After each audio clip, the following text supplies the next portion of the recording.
Vamos continuar aqui.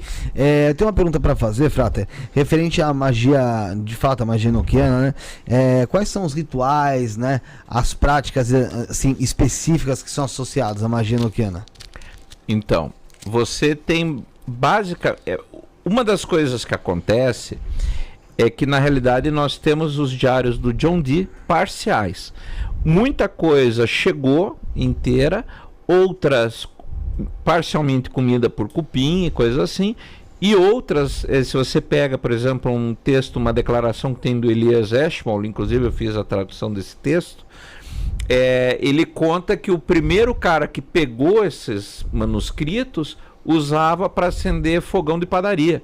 Então teve um bando de diário de prática enoquiana que virou bolo, virou pão e bolo, né? E daí o que acontece? Como sistemas de magia, nós temos 4 principais. O primeiro é a epitarquia mística, que é um modelo de magia que fala dos 7 regentes do universo, os 7 príncipes regentes do universo, que daí vão corresponder aos planetas aí de Sol até Saturno, são os senhores epitarcais.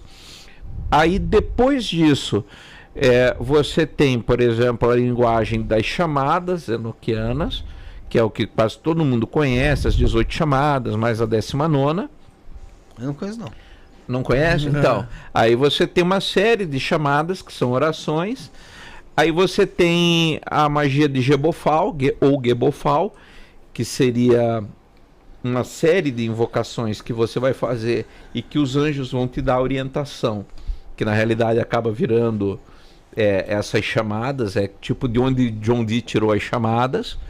E aí você tem o sistema dos éteres, que daí você vai ter aquelas viagens no éter, que vão ser 91 éteres, que são regiões do céu e da terra. E cada uma delas tem a sua particularidade. Particularmente falando, a primeira, a epitarquia, eu entendo, o Ulisses, por exemplo, discorda da minha visão, aí vocês podem perguntar isso para ele, já deixa a pergunta na gaveta, assim, essa eu vou puxar de baixo.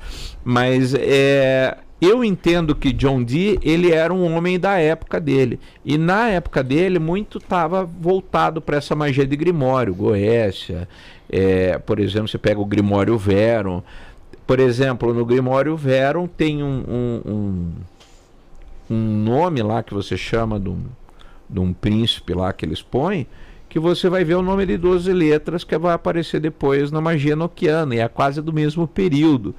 Então, será que John Dee não se baseou em alguma coisa do Grimório Verum, teve alguma influência? Então, no meu entendimento, isso é um ponto de vista pessoal, eu acho que quando o Dee começa os contatos, ele vai para aquilo que ele conhece, que são os grimórios. Sim. Aí, de novo, volta aquilo que a gente estava falando como que a gente falou agora há pouco, do inventário pessoal. Sim. Como ele conhecia o grimório, então acho que é por aqui. E chegou e fez isso, né? Ele é um sistema completo, mas tem no momento que um anjo também diz para ele, isso aqui esquece que não é isso. Vou te passar o babado legal. E daí ele passa esse outro sistema de invocações, que aí você vai ter, né, que é o caderno de folhas prateadas, tal, que aí você se apresenta para a tabela, e os anjos vão revelar segredos para você, etc. E você vai adquirir o seu conjunto de chamadas. Aí você tem a magia dos éteres, aonde você tem partes. Para entender isso melhor, não sei quem aqui jogava Diablo, da Blizzard, né, aquele joguinho, lembra que ele fazia o Town Portal, que ele ia parar na cidade e tudo mais? Então, os éteres é mais ou menos isso. Você tem um Town Portal num determinado lugar, olha, lá na recepção do prédio tem um Town Portal que vai te levar para uma outra região.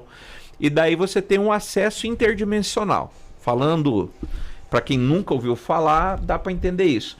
Só que o que acontece? Essas regiões, elas estão circulando, então ela não é fixa.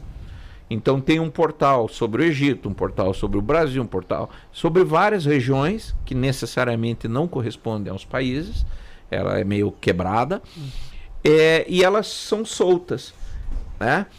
Só que a hora que esse portal se alinha, você consegue usar para ir de um lugar para o outro.